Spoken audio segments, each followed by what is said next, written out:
I do see, or I have seen a lot of articles where you featured and they call you the relationship guru. Would you say that that is what you are, a relationship guru? I often say that the most important thing in life is to know what you are about. What is it you can do, what you can't do, your strengths, your weakness.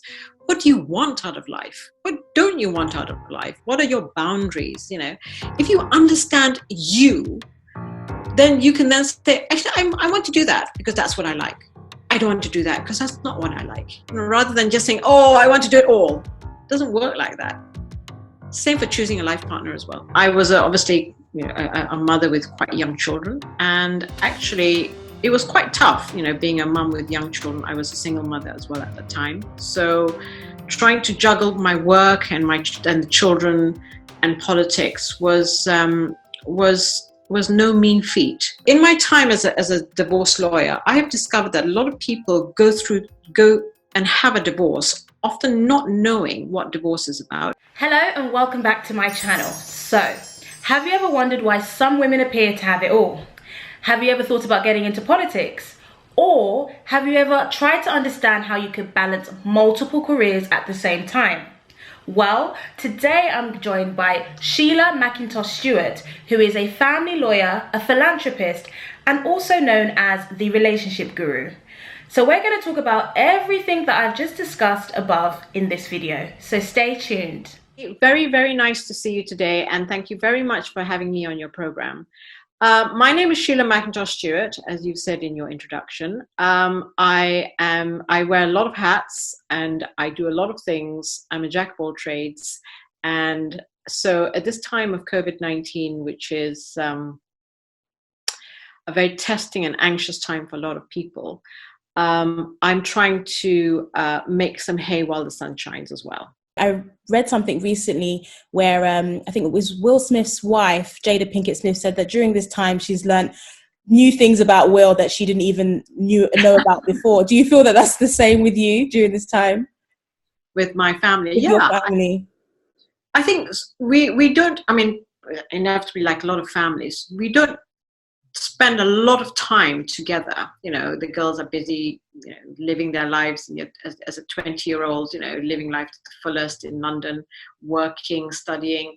And so they come back, on and off, but not very frequently. So this is the first time we have this enforced sort of, togetherness has really made us, I think, really appreciate, just each other, spending more time together. And also just really finding time, spending some really good quality time, just talking about life matters, about how to find the right partner in life, how do you know that you found the right partner in life? All these very sort of questions that sometimes we don't spend a lot of time as a family talking about because time is so short and so rushed and so pressurized. So yeah, I can imagine that so Jada is right. Jada Pinkett Smith is right to say, sometimes you see aspects of your partner in enforced sort of togetherness that you wouldn't normally see in sort of where you're sort of passing like ships in the night, just doing your own thing, right? Yeah, no, definitely.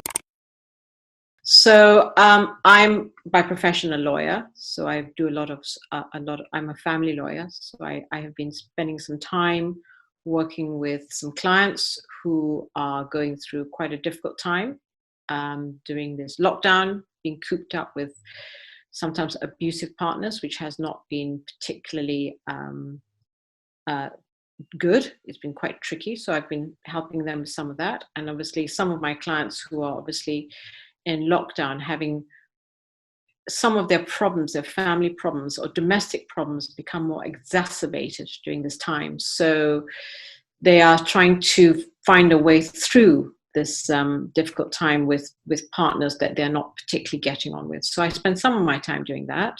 I want to start at the beginning. So I met you on Johnny Luck's campaign. So he was campaigning to be the MP for the constituency of Hampstead and Kilburn. And he says that he owes a lot to you when it comes down to him running. Perhaps the best place to start, to give you a bit of a perspective on my own journey into politics, so you can see how I've managed to use some of my experience to help candidates like Johnny. So I came to this country thousands of years ago, feels like now, many, many years ago, from the Far East. I came here to study law. I qualified as a barrister, and then I became a solicitor. I re-qualified as a solicitor and worked in the city, and I set up my own practice. So I became an entrepreneur, and I worked for myself, setting up my own law practice, which is to some extent what I do now. Along the way, I had 2 children, and I became quite interested in politics, because politics is something people don't realize, that politics touches every single part of our lives, from education to health to roads, etc., etc. So as a mother of young children, obviously I was worried about the sort of education my children were getting. Occasionally when my kids felt sick, taking them to the NHS. So I started to question, a lot of things about the way we do things in this country. And that is essentially what politics is about. It's because I wanted to know how some of the decisions made by government, whether locally or nationally, was going to impact on me and my family. I applied to go on the candidates list. Because you have to be an approved candidate to apply for seats to be an MP. So I applied to be a candidate. I was, for some reason, I managed to do it, and I got on the list. And then the next thing that happened was then I could then apply to seats. It was quite tough, being a mum with young children. I was a single mother as well at that time. So trying to juggle my work and the children and politics was no mean feat. And so I applied to a few seats in London. In a couple of occasions, I got down to the last 2. So you apply, you start with one of 4 or 5, and then they whittle it down to the sort of last 3, and then they choose the candidate they want to select to represent them. So in a couple of them, I was down to the last 2, but I never crossed the line. I never did make it to be a parliamentary candidate for any particular seat. But along the way, I also got involved with local politics. So I became a local councillor. I became involved locally with the Conservative Party locally in the local association. And I eventually became the chairman of the association. So I was doing a lot of stuff locally as well. And in that time, I managed to obviously understand a lot more about how the political system worked, how Westminster worked, how it was important that the local association was able to support the sort of national party. So I learned a lot about the whole spectrum of political life. And along the way, met James, my second husband as well, which was brilliant. And along the way, I started to meet more and more people, including some very influential ladies who make a lot of things happen in the party as well. And one of the ladies, a lady called Baroness Jenkins, she set up with Theresa May something called Women to Win.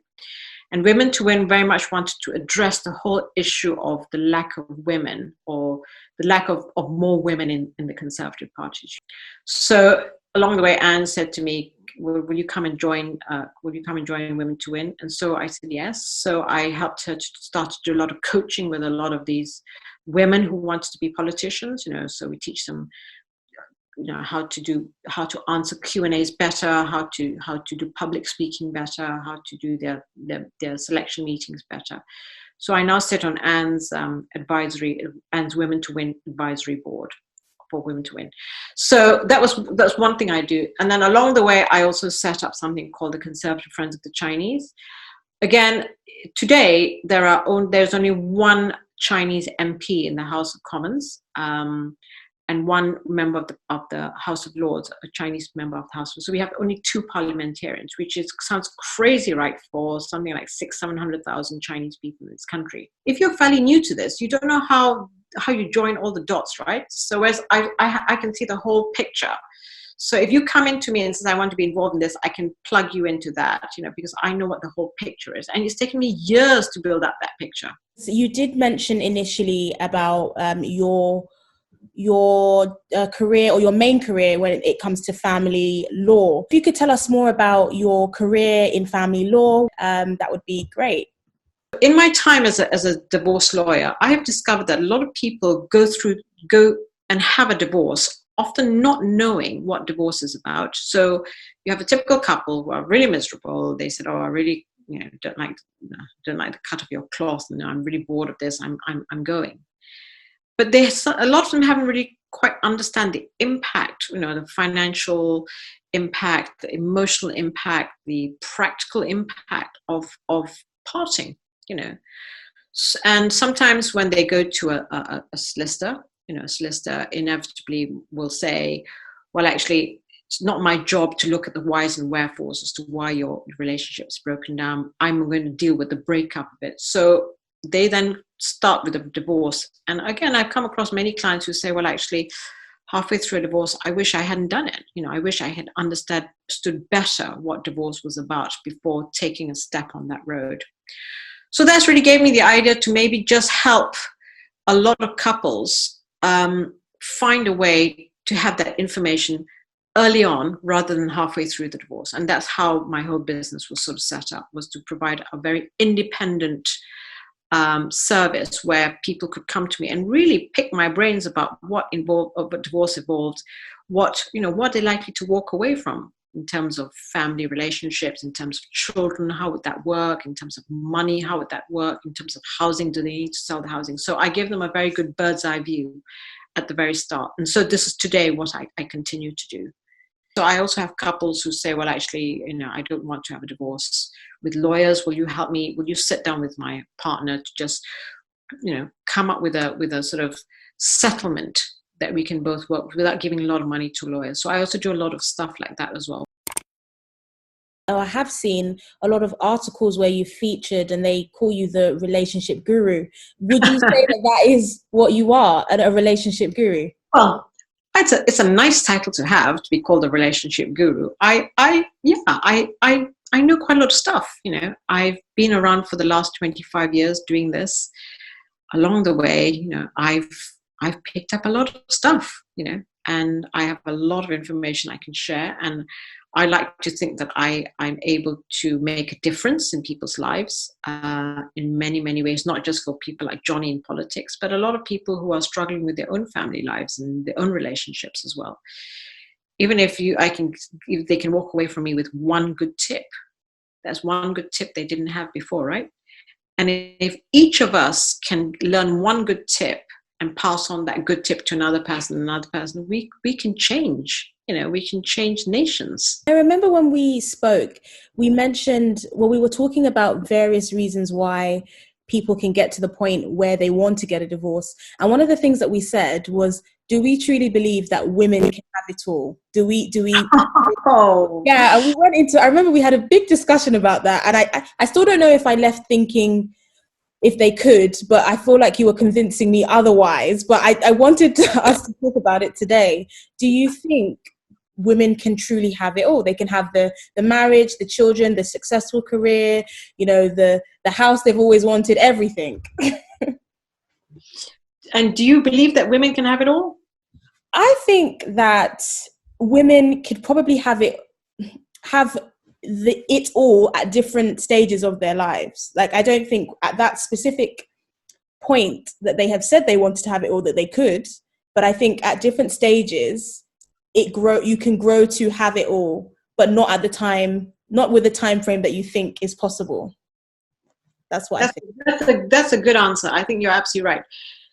Women can have it all if they are determined to have it all. And you're right, it's all to do with timing as well, because it's very hard to have a high profile career and manage 4 children and being able to attend at all school events and, plays and all the rest of it when you have a high career job, right? High powered job. And if you have a high powered job, it means that you are not going to spend as much time at home. So you're going to spend less time with your partner. And that may have an impact as well, depending on whether you have a supportive partner who's prepared to lean in. So I think if you are really focused and really determined and you have a lot of energy and you are you are good at juggling and you're organized, I think, yes, possibly. But I've seen a lot of women, in these sort of positions who do struggle. Their mental health goes, and a lot of them just feel tired. They don't enjoy living their life, to have so many things all at once, so many things to attend to, and constantly feeling worried about, am I doing the right thing by by my husband or wife, or by my children, or for myself as well, so it's a hard one. I think sometimes in life you just have to decide, what is it, if your priority is to have the kids and the partner and the house and the money and the big job. Yeah, if you are resilient and resourceful enough to be able to manage that, yes. But the reality is, it is a big ask, I think, of a lot of women to have it all. The better thing is to decide how best, if you want a job, who you need to have a support structure around you. If you have a very high powered job, if your other half is also have a higher powered job, and you have a high powered job, and you have 4 children, how is that going to work? Yeah. So it is. And I also know some women who have very high powered jobs and 4 children, and husband or wife have very high powered jobs as well. And they make it work, because they say, well, actually, I'm very happy to continue, with my high-powered job, but it means that I will need to have 2 nannies to look after my 4 children, but I also know a lot of these women will say to me, it's fantastic, wow, I've got this amazing job, I've got all these things working for me, but I do miss my children. Because you can't have a full-time job and be with your kids, right? Something's got to give. Yeah. So if you are happy with that status quo, that you work long hours till 11 o'clock, you don't see much of your children except the weekend. If you're happy with that, then that's great. But a lot of women I know will say, oh, I'd rather just work 3 days a week and spend 2 days with the kids. So everybody is different. And not every woman wants to have it all. A lot of women are very happy not to have it all. I think so. I think, well, to be honest, I understand that. I just think with people that, I know that are very, very driven. I know a few people that are very, very driven, and they're determined to have it all. And I think this society kind of encourages you to try and want to do everything and have everything. It's like pushing us to that. So I just always think that, okay, that it must be what everybody really wants, but maybe it's not what everybody wants, but it's just what society is telling us we should want, Society tells us that as women, we should aim for the stars, right? We shouldn't settle for anything less, which is right. We should be aiming for as high as we can, but we also need to be realistic about life. That life is not just about reaching for the stars. There are other things that come in the way between you and the stars that make you retweak the way you think or reprioritize, And I often say this to a lot of young women who haven't got children yet. They say, oh, yeah, well, we're going to make it all the way. We're going to have 3 nannies, or, we're going to find a husband who's going to look after the kids. But it may not work out that way, And you may find that after you've had a kid, you think, whoa, I love being with my kid, And you have this huge tug in you saying, oh my God, I want to spend time with my kids, So you're constantly having this tug and these struggles about, what you should be doing. You're constantly tussling, and you don't know until you reach that stage how you're going to feel, right? True. Yeah, it's very true. So often I say to women, by all means, reach for the stars, but also be realistic to know that sometimes you may not necessarily reach for the stars, but you may reach for the moon instead, which is less high, but actually that's pretty cool too. Yeah. And, another thing I wanted to ask you was, in this day and age, we're kind of told to have various side hustles, to do various things. And I know that you are multifaceted, you do so many things. How do we actually do it? How do you feel we can actually do various things at the same time and yet let it not be too detrimental? I mean, I think we've kind of said it, it's detrimental, but I mean, it can be detrimental. But I mean, when it comes to career, juggling various things at the same time, how do we do that successfully? How can we? You're right. It's hard to, I mean, when women are better at doing this, we're greater jugglers than men. I mean, it's quite interesting. Along the way, I've learned how men can only do one thing at a time. You know, as one chap said to me recently, you know, when I was saying, you know, do you want to do this? You want to do this? I gave this person about five or six different things, and he says, stop. He says, I'm not like you. You know, I can't multitask. You know, I'm like a table. You know, if you put one book on me, great. I can hold that weight. You put 10 books on me, and I'm going, whoa! I'm buckling under the pressure. You know. So you're right, and it's a very much a sort of personality. Some people are better at doing than others. And I do it. I'm just my brain is like a computer. I've got about 15, 20 things open at the same time, and I know exactly what's going on in each box. But if you haven't got that sort of brain, sometimes it can be quite hard to manage and prioritize. But you should always just work to what you are able to do, and never compare yourself to somebody else, because you're not somebody else. You know, focus on what you are able to do and your strengths, and shore up your weaknesses. But don't think, oh, just because so and so can do it and I can't do it, I'm a failure. That's just not true. You know, you are just better at other things, right? We're too quick in this society to sort of cast sort of judgment on ourselves, negative judgment on ourselves, when actually that's not how it works. Everybody's different. Everybody have their own unique qualities and talents. Doesn't mean that one is better than the other. It's just all different. We all need different diversity of skills and talents and experiences to make the world go round. Yeah, no, it's true. It's true. I think definitely, there's just a lot of pressure that we put. Like, I know personally for me, I can have various ideas to do various projects, bring out a product line, do all this random stuff. But when I really think about it, there's only a few things that I actually really want to do and my mind can actually comprehend. But I feel like sometimes society is telling me, do it all. You can do, you know, this is not going to take too much. You just need to be better with your time. Just be better with your time and you can do all of this. But what does that mean? Yeah, you need to break it down. So these are just words, right? So I often say that the most important thing in life is to know what you are about. What is it you can do? What you can't do? You know, your strengths, your weakness. What do you want out of life? What don't you want out of life? What are your boundaries? You know, if you understand you, then you can then say, actually, I want to do that because that's what I like. I don't want to do that because that's not what I like. You know, rather than just saying, oh, I want to do it all. It doesn't work like that. Same for choosing a life partner as well. Oh gosh, we need to have a conversation because when it comes to choosing a life partner, we'll do that. We'll do another seminar on that, a sort of chat on that, because that's a big topic. Yeah. I was going to say, like, just even for this, thank you for having this conversation with me, but I know that we need to do much more. The cows come home. Talking of cows, we can talk till the cows come home. Yeah.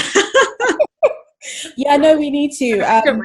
You see? Oh, well, there are cows. Oh, cows in the field, right? You know what? I think because I can see it from here, I can see it even more clearly. I don't know if I'm quite close to it. I may not be able to see it as well. Yeah, it's very soothing. But yeah, we can talk about it till the cows come home. But it's a big topic. Yeah, there are many things like we could talk about, especially I know we've kind of spoke about online dating, about is there such thing as the one, you know, boundaries. There's so much. Yeah. But thank you so much. Is there any other projects that you are doing in the future? I remember when we spoke, I don't know if you're still doing this, but you were talking about a book. Yes, I'm already started it. Yeah, I've started the book. So the book it will be along the line of a love series. You know, it's about starting with, you know, you and how do you improve you, and then going on from that to, you know, once you get that right, to finding, you know, what your love brand is, if there's such a thing, and then from that going on to talk about, you know, how you go about finding the person that you want to spend your life with, or not, as the case may be. You know, and it's okay not to find somebody too. Oh, I don't know about that. I don't know. I don't know if a lot of people are ready for that one. Well, not having a life partner. Yeah. Really? Everybody wants to be in a relationship. I think most people, I'll talk for females. I think a majority of females, well, I would say my age group, the people I follow on Twitter, a lot of them, they want to be in a relationship. Yeah. Why? I think it's that companionship, really. Is it just companionship? They don't like to be alone, is it? Oh, Sheila, we're starting already. maybe. I think it is companionship, doing somebody to do life with, somebody to not rely on, but to lean on, to have conversation with, a friend, like a life friend that is male, and also in a romantic sense as well. I think a lot of people, they feel that they want that, Which is great. But also, I also know a lot of people at the other end who've been together for 20 years and they're bored to tears with each other. So, you have to be really careful who you choose, because if you're gonna choose somebody that you want to spend the rest of your life with, you're gonna make sure that person, sails your boats in every way. Oh, but after 20 years, to be honest, I think a lot of people we don't think about. I personally think about after the marriage, but I don't think about 20 years.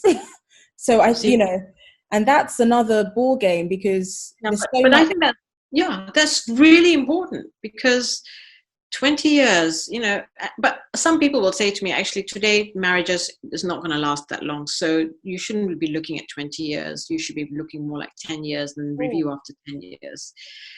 But, if you get it right the first time around, why can't you go all the way? Yeah. Exactly. Right? Yeah. There are things you can do if you choose the person right from the start with all the sort of key qualities, and you grow together. Growing together is really important. A lot of people don't grow together. Yeah, you can make some really sweet music. Okay, so maybe the next video we should talk about what are those things you can do to keep the longevity of of a relationship, of a marriage. I think that would be really good. You think that's the best thing to do, rather than finding somebody first and then... Oh, gosh. Should we do a series of 3? I think, yeah. So finding the right person. Yeah. How to keep it. So how to maintain a relationship. How to maintain a relationship. And the third one, what do people want to know? Let's find out. I'll put out some... Dating. What did you say? Dating. Yeah, I mean, we could talk about dating. Definitely, dating is it's an obscure term. I don't think anybody truly understands what dating actually is. Really? In what way? I don't think people. I think everybody has their own, and I don't think that's bad. I actually don't think that's bad that people have their different perspectives of dating. I mean, from a religious sense, as a Christian, there's a Christian courting that I will follow, but I think everybody has their way, and I think as long as it's respectful and honest, I think it can be different. Do you think that's really the whole purpose of dating, is to look for a love interest? Oh, I would think so. Like, to figure out if this is somebody that I can spend time with, understanding what they're about, their values. I think maybe that's too heavy, but that's what I think dating is. A lot of boys will say dating is about jumping from one bed to another. That's what I'm saying. It's different. It's different for everyone.